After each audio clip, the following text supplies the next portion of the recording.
Hi everyone, Inat Kessler here with a new video tutorial, and today I'm going to teach you 3 techniques to cover chipboard embellishments or chipboard pieces.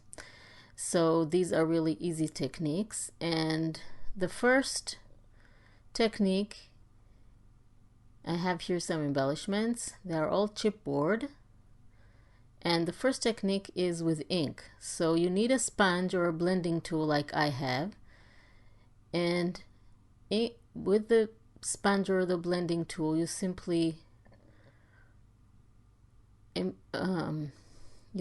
add or color the ink onto the chipboard, and you need to use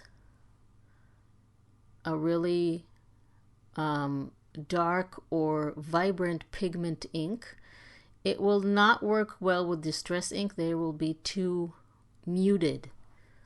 You see how vivid that black is. So use a dye ink or a pigment ink.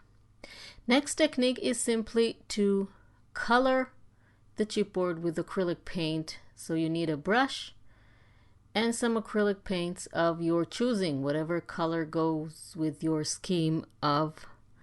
color scheme of the project.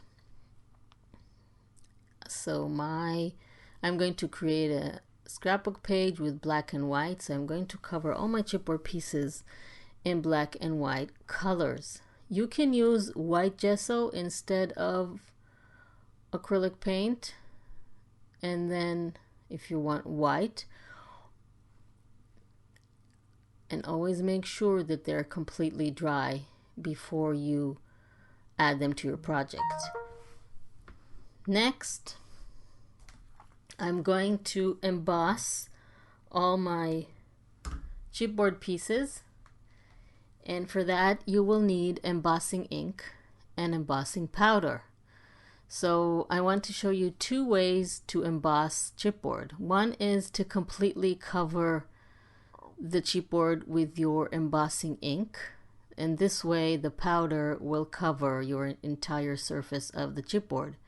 So wherever there is a sticky ink, the powder will cover it.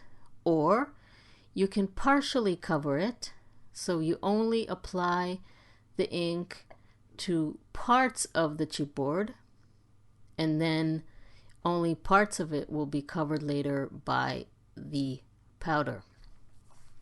If you want, you can double cover it. So after you cover it once, you apply another layer of embossing ink and cover it with your embossing powder again. And then all you need to do is use your heat tool to melt the powder and have your chipboard perfectly covered. So now I'm going to add all my chipboard pieces to a piece of 12 by 12 cardstock to create a scrapbook page.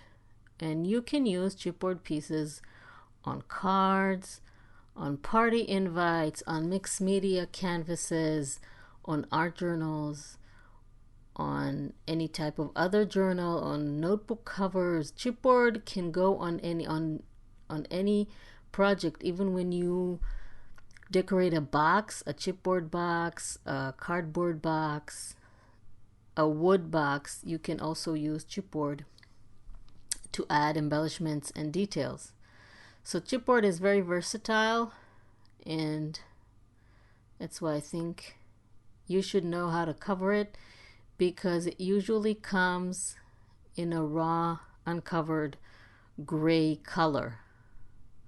So you always want to add color to it when you add it to a project. Of course, there are chipboard pieces who are already covered, and that can save you, of course, everything that I just showed you, but it's up to you. I find that there is more variety of the uncovered pieces. So please don't forget to subscribe to my channel and click on the little bell icon to be notified when I upload a new video, so you'll be able to follow all the tutorials and make all the projects. I really hope you will try one of these 3 techniques to cover chipboard, and have them added to whatever project you are making. So thank you very much for joining me, and I will see you next time.